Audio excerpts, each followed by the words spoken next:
La dernière manifestation contre la loi travail, ça serait considérer que les reculs sociaux qu'on nous impose soient acceptés. Aujourd'hui, que ce soit sur la question des salaires, que ce soit la question des conditions de travail, la question de l'emploi, on a plein de choses à dire. On se battra constamment pour l'amélioration, loi travail ou pas loi travail. Donc il n'y a rien qui est arrêté aujourd'hui. Je pense que c'est tôt pour dire que c'est la dernière. Aujourd'hui, cette manifestation, c'est un peu la manifestation de la rentrée sociale. Comme vous l'avez dit, c'est la rentrée. Sur les étudiants, par contre, par exemple, c'est difficile de mobiliser parce que c'est la première semaine de cours. Donc c'est normal qu'en tant qu'étudiant, la première semaine de cours, on ait envie d'aller en cours. Surtout qu'en plus, on est en galère financière, comme je viens de vous dire en ce moment à la rentrée. Donc on a parfois la tête ailleurs que d'aller en manifestation. La dernière, je sais pas, on verra bien ce qui se passe dans la capitale. À Metz, effectivement, il y a peu de monde, c'était un peu prévisible, le temps n'est pas non plus avec nous. Après, on n'a pas non plus beaucoup tracté, c'était la période estivale. Je ne sais pas qui peut dire que c'est la dernière manifestation. On est dans une journée de mobilisation, il y en a eu 12 ou 13 autres auparavant. 14, ouais. Donc on continue effectivement à se battre. Alors après, ça pourra prendre peut-être d'autres formes, mais en tout état de cause, ce qui a été décidé au niveau national par les organisations syndicales, ce qui a été décidé au niveau départemental, c'est qu'on lâcherait rien et qu'on continuerait à se battre contre la loi travail. Les formes seront définies au fur et à mesure. En tout état de cause, dans les entreprises, il va y avoir des discussions, il va y avoir des mobilisations, parce que la loi travail, c'est pas un simple mot. Aujourd'hui, elle rentre en application et il y aura des conséquences. La loi a été adoptée, mais elle a été passée en force par le 49.3. Elle ne résulte pas d'un débat démocratique dans un premier temps. En plus, la population, les salariés sont exprimés par milliers, voire par millions dans la rue depuis, c'est la 14e fois où on exprime les choses.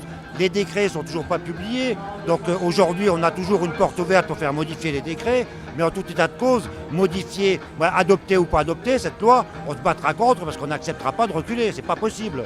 Dans les entreprises, cette loi, elle va rentrer en application. Ça veut dire qu'il va y avoir des négociations dans les entreprises pour appliquer des mesures sur la durée du travail, sur l'organisation du travail, dans une perspective de maîtrise ou de baisse des coûts salariaux. Et donc forcément, il va y avoir une étincelle quelque part qui fera que de toute manière, la mobilisation pourra se poursuivre. Donc on est sur ce terrain-là aujourd'hui. Dans les entreprises, dans les administrations, il y aura des dégâts.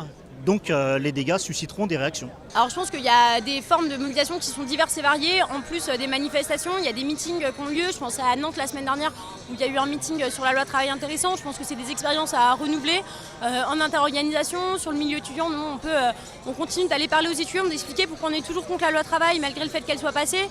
Il peut y avoir des réunions, des débats. Les organisations syndicales demandent l'abrogation de cette loi. Je pense que c'est justifié étant donné que cette loi a été refusée par une grande majorité de la population.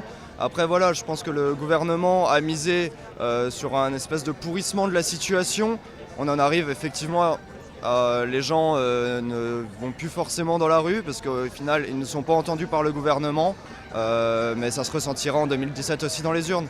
Et les gens n'iront pas voter. Je pense qu'attendre la solution des urnes, ça risque de décevoir beaucoup de monde.